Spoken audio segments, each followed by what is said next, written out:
This here talk is going to be about rage, because it comes out of unfinished business that has to do with the I, the thou, the we, and the divine. So, everything in life is not so hunky-dory, or it's not all, cakes and butterflies. I've alluded to atrocity and war, but things have been kind of brought to a point in my thinking right now, and that's because I went to the Dollar General to get some Benadryl, because I get I have allergies to certain pollens, and they make my skin itch and my eyes itch. That's why a lot of times I'd be itching my head like this, probably. And that's kind of one reason I wear a cover, to keep my head clean, and plus because I ain't got much hair, so I might as well wear a cover. And but what happened when I went to Dollar General brings thoughts to my mind about my own self and about life in general. And I don't want to give the misimpression that just because I say you have to always recognize that other people are conduits for the divine, just like you are. Other people, just like I've alluded to, bullies. I've been bullied in my life, and my attitude against being bullied started when my dad was giving me a spanking for stuff I didn't even understand. Probably kind of where my underdog mentality started. But other things contributed to my to my demeanor and my resting readiness. And so I'm just going to tell you that when I was in third grade, I had a teacher sitting down at my desk. I don't remember what her agenda was or anything like that, but she came over and she pulled my hair. And when she pulled my hair, I got up and took a swing at her. And then I walked out of the school. I walked out of the school and walked home. Nobody stopped me. Of course, and my mom, had to have a teacher conference. And, my mom didn't back down. My mom was the kind of person, she wasn't going to, take shit either. She wasn't going to be bullied. And she was little. I got fierceness from my father, and I got a sense of drive from my mother. And that was in third grade. And then when I was in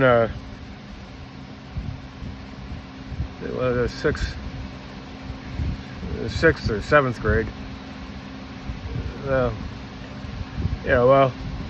I was in sixth grade, this guy, he became one of my closest friends. We, hung out together for years afterward. He was behind me, and I was in music class, and he pushed me from behind. I didn't know who was behind me, who pushed me. Wanted to be like a tough guy, a bully, push me.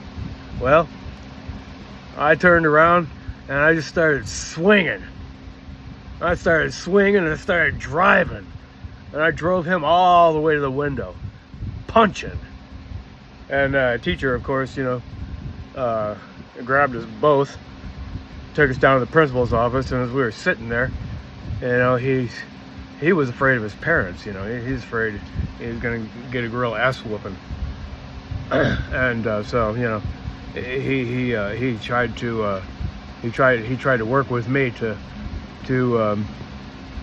come up with something to say, a plan or something, So I could lessen the impact of, what the principal was going to do to us, and then what I wasn't worried about what my mom was going to do to me, but he was obviously worried about what his dad was going to do to him, and and then another time,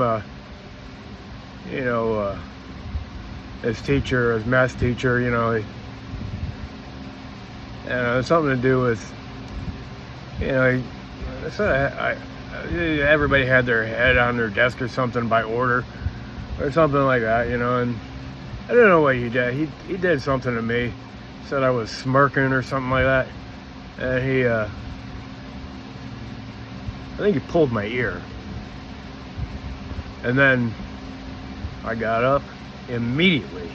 I took a swing at him, tried to punch him in the face.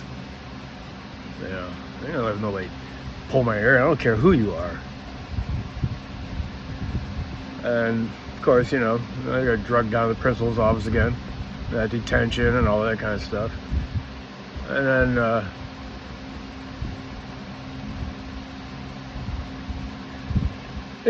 I carried anger with me. Another time, I was in Marinette, Wisconsin, and I was in middle school. Another time, this teacher, he's a pretty cool guy. I mean, I don't know what my beef was with him. I had a real anger against him for some reason. I don't know. And me and a couple of my buddies decided, well, on the last day of school, we're going to get our revenge. And we, took BB guns to school with us. And when we got out, we started shooting at him. Shooting at his car and stuff like that. Of course, the cops came and everything. They took the BB guns away. And, stuff like that. But, there were just a couple instances early on.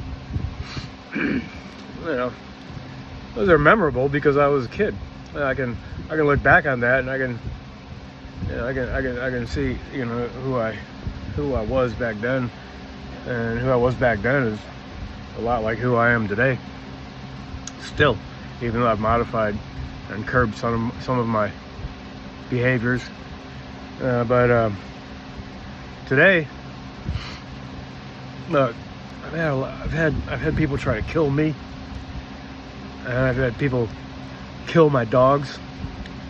That's why I put that sign up in my yard that if you come on my property with malicious or pernicious or malevolent intention, I'm gonna put my scope on you and blow your mother humping brains out. Okay.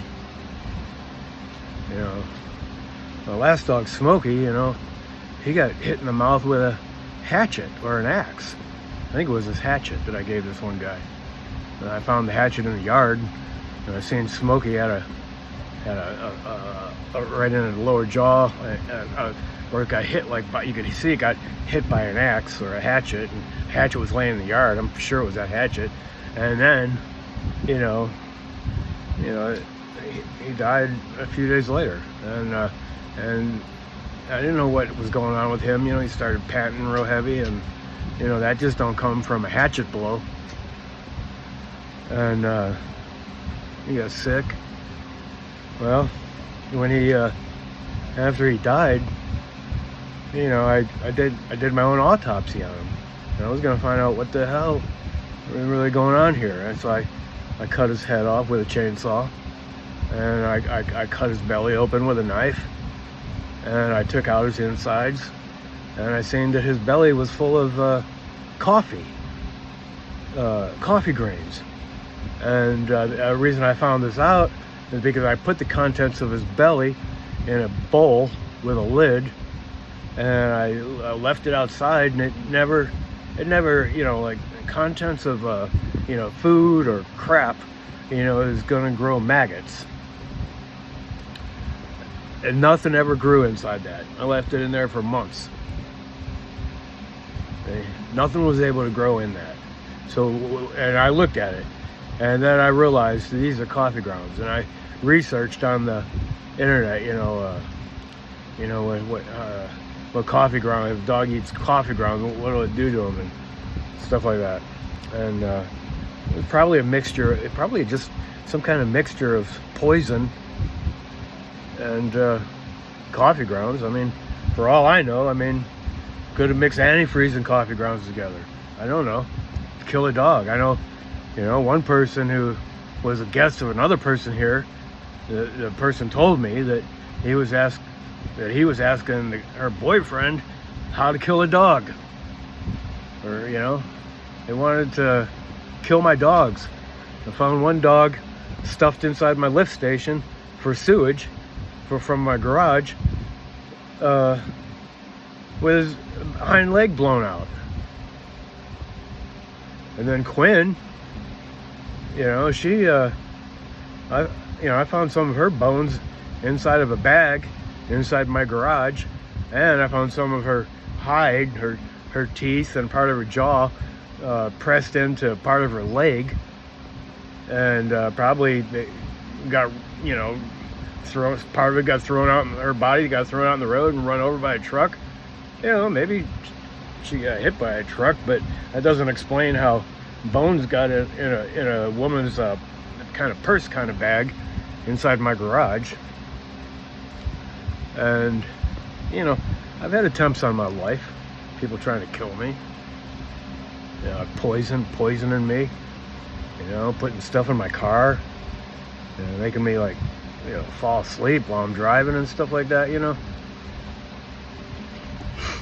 I try to figure it out and everything, but every time I get in that car, I fall asleep. One time somebody did something, and a smell was coming into my house, and from one particular room, and I told one person, you come in here, smell this, and she went in there, I started breathing and ran out puking.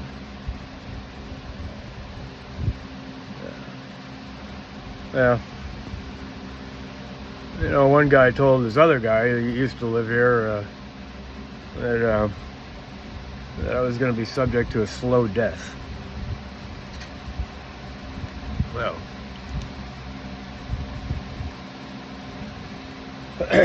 so you gotta understand, when you're fighting, and it makes a big impact on you. When you grow up having to struggle with adversity, especially if it comes in the form of a person, they're trying to maliciously harm you. I ain't got a problem with taking them down.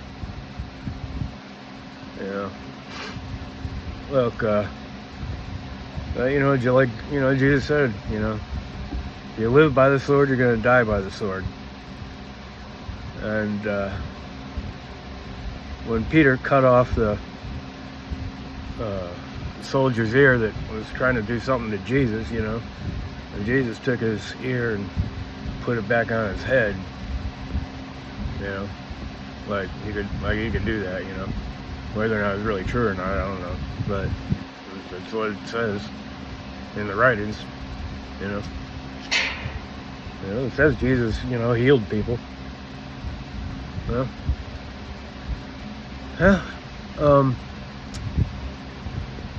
So, in my talks about I and thou and being a conduit for the divine and trying to work toward the good and trying to make a bad situation and turn it around in a positive situation, and, dialectics, two opposites, and out of the opposite, a new synthesis is born. Well, these are all things that we strive for. And, of course, I don't want to kill anybody. I don't want to go to jail, for one thing. And I already know that, even if it's in self-defense, if you kill somebody, there's a good chance you can go to jail, prison. But, hey, this guy, when I get in my Benadryl, well, Mr. T likes to go to the store with me, so does Sport. T's big dog, I had to rescue T one time. I love T. And I drove a long way to get him. Drove overnight. But anyway, he's a good dog. A real good dog. And I love him and he loves me. He wants to go with me. So, I go up to park my truck, and this other, I'm getting out, another truck pulls in next to mine, kind of close to my truck, and I didn't pay no mind, my window was down, but Mr. T was in there. Well, the guy comes in to the Dollar General and says, whose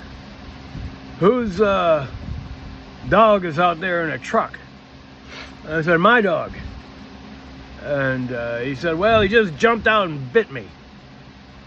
And I said, he didn't jump out. Mr. T ain't gonna jump out of the truck. He didn't jump out. And he said, yeah, he lunged out and he bit me. And I said, well, then don't get so close to my goddamn truck. And I yelled it out pretty loudly. I meant what I said. I'll protect Mr. T, and I'll protect him as he tries to protect me and my truck. And that's his instinct. He ain't gonna take no bullshit. Three of my dogs. Dogs aren't really smart like human beings. They got out one day and the train was coming down the train tracks. You hear the sound of the steel driving against the squealing, driving against the railroad track, and the clanking and the clunking from the going over the railroad ties. You know how a train sounds. It has a big blaring sound. And maybe even, I don't know if they blew the horn or not, but Nicky and Commander Worf. Commander Worf was always the leader of the pack. I mean, he was the strongest, biggest dog. He wasn't quite as big as Charlie Maximus, but he was still a big dog. He was a great dog. And Mickey and Nicky, they were also elite. And they were head of the pack. And they charged that train, like that train was a monster, They're gonna take that train down. Well, of course, you get too close to a train, I mean, just the suction from the train, a suction will suck you right underneath the train. They probably ran right up to it and tried to bite the wheels. Well, they all got killed. It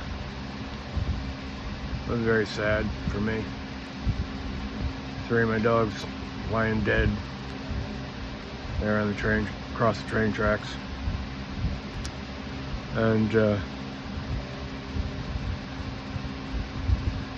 but I'm just saying that dogs will jump into action without hesitation. And I will jump into action without hesitation as well. I will not hesitate. That's why I don't want to put myself in a position where I have to avenge, possibly kill somebody.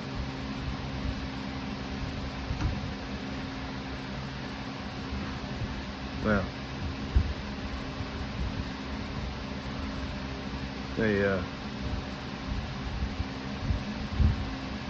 I know Charlie was poisoned.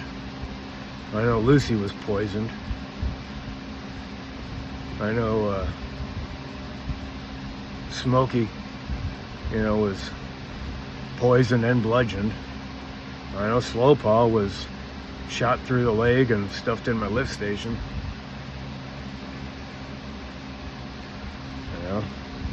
And I know Quinn.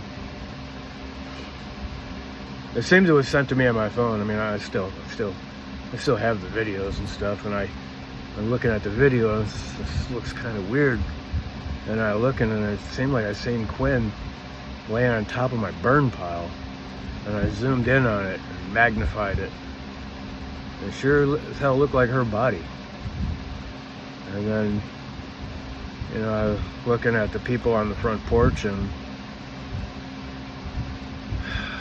I ain't gonna go into all the details. But it looked like there was two unfamiliar people. It looked actually like the picture was photoshopped. And well, anyway, I've seen a lot of deaths.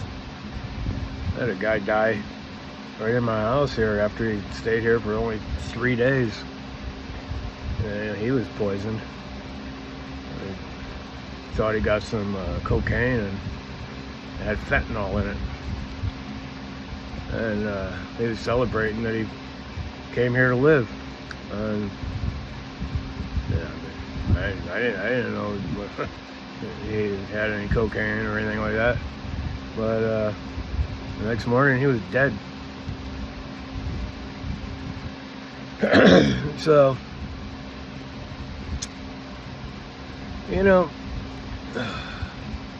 some people will kill you for a dime. Some people just don't care. They don't care about you.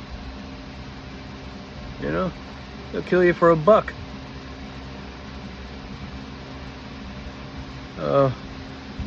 You always have to be prepared to defend yourself.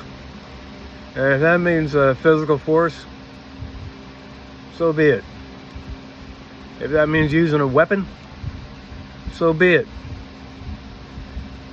But you should study martial arts.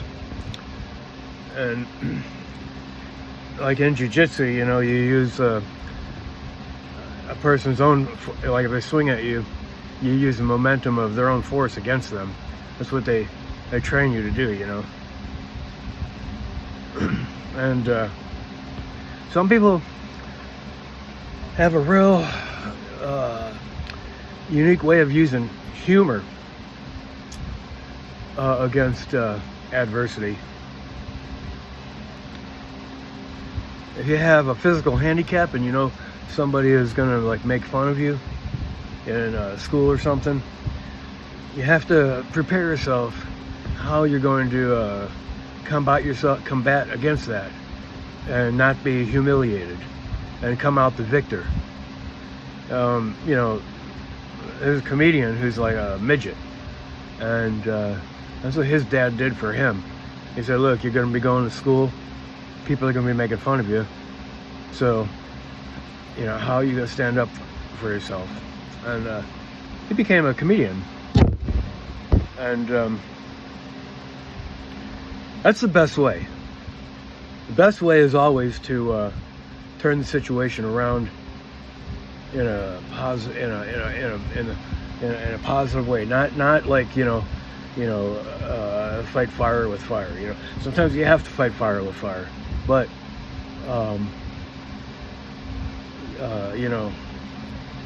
there's always look for a better way.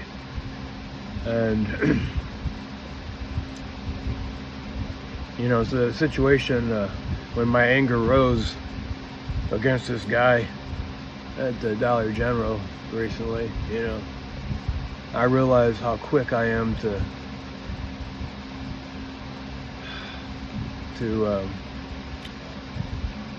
be a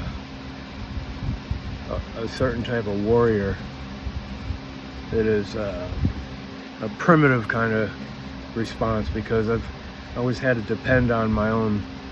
Look, when you're little, all you got is your body. All you got is your arms, your strength. I know when I was in 3rd grade, I had a friend, and we were walking home from school, and he made fun of me and spit on me or something. And then I chased him. I chased him down. I caught him. I put my knees on his, like this, and I started beating. I started beating his face. Unrelentlessly beating his face. I have no problem with that. That guy really made me angry, man. You gonna spit on me? You gonna spit on me? I I'm gonna take you down. I'm gonna beat the hell out of you. Well, see? Well, you know, I'm just saying. What I'm expressing is anger and my response to anger. And so, in everything that I'm saying, I just don't want to sugarcoat it and say that, you know, everything can be, you know, roses and puppy dogs.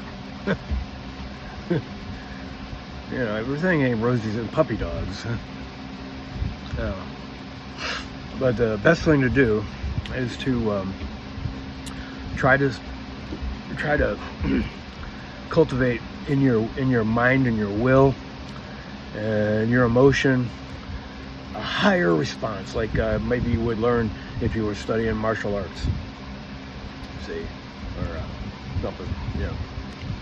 Well, I hope maybe I can flesh this out, elaborate a little bit better, give you a more constructive. It's better to be constructive than destructive.